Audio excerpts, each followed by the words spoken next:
Good afternoon, Dr. Many. It was a great opportunity to connect for an event of an importance on 3D technology for orthopedics.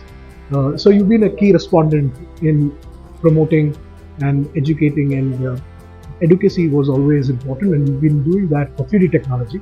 What is your expectancy in terms of this technology gaining traction within the orthopedic circle and community? And where did it all start? How was your inspiration set in the roadmap? So in the roadmap, we started when we started having complex cases in the tertiary hospital which I worked, and there was a need for something which was beyond the routine X-rays, CTs, and the MRIs.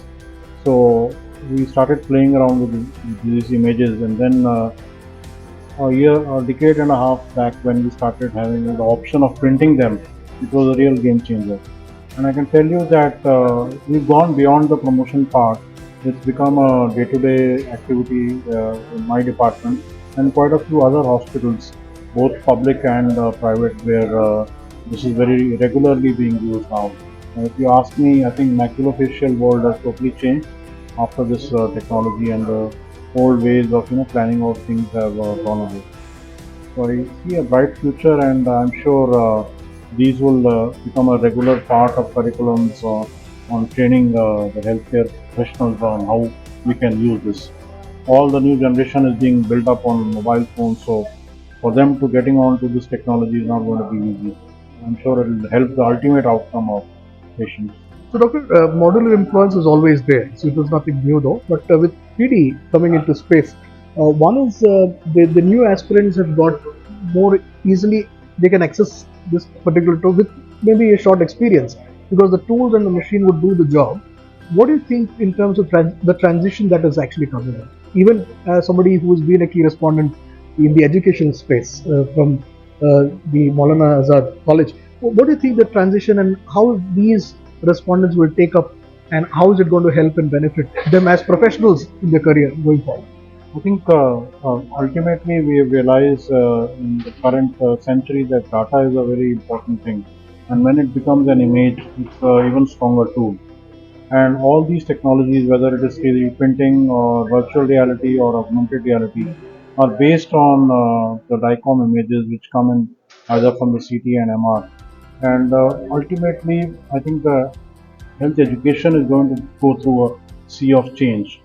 The possibility of understanding the human body through a three-dimensional impression is totally different, and also the real-time feel which virtual reality and augmented reality is going to bring in is going to be a game changer. I think learning new procedures or introducing standard procedures to new trainees is now going to be on this platform. Also, Doctor, a great initiative by IOACON, you being in the epitome of wanting to make this a successful initiative. What do you think about this platform, and how is it going to help and benefit the members? IOA has always been supporting these initiatives, and I can tell you the first grant which we got from IOA initiated the 3D printing project in 2012, and they always have this supportive attitude when it comes to spreading the knowledge, especially of newer technologies. The president, the secretary, the president elect, and the vice president all were themselves there today morning to bless the occasion and wish us luck. And IOA is a huge platform, and I think that's the right platform to disseminate the knowledge about this, because all subspecialties of orthopedics come under IOA. So I think this has always been on the forefront, and that's the best way to take it further.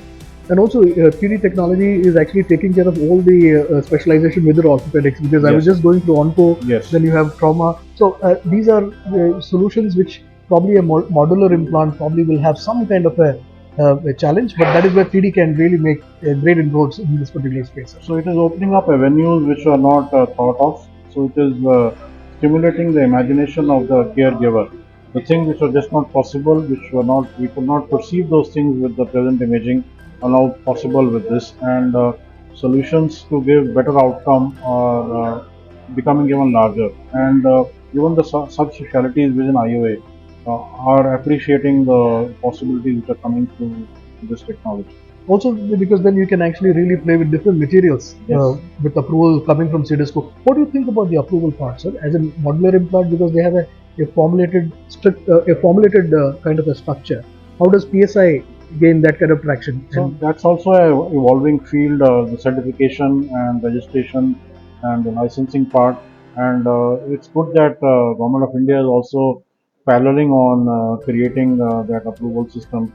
At this point of time, manufacturing license is good enough to create a PSI. Only that you might require to have a specific clearance for new design, which is very easily given by the Drug Authority of India on a case-based, and it takes around say a week or 2 weeks maximum to get that. It's not a huge issue.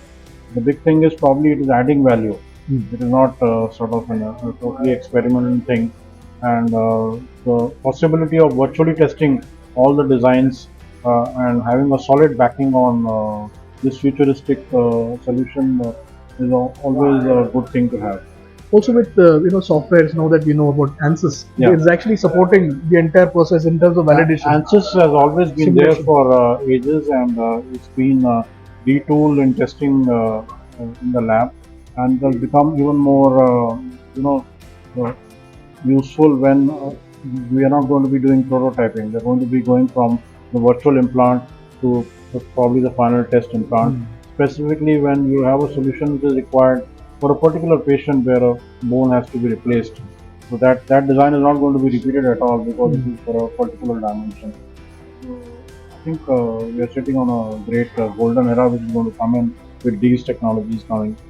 Thank you so much, Doctor, for your time, and I wish you all the best for the efforts that you've been really putting hard in terms of disseminating and want to educate. I'm sure we'll have even a larger workshop in the next ICON, which is at Lucknow. Right. And they've already included this into their part of their academics. Thank you so much, and have a wonderful day. Thank you. Thank you, sir.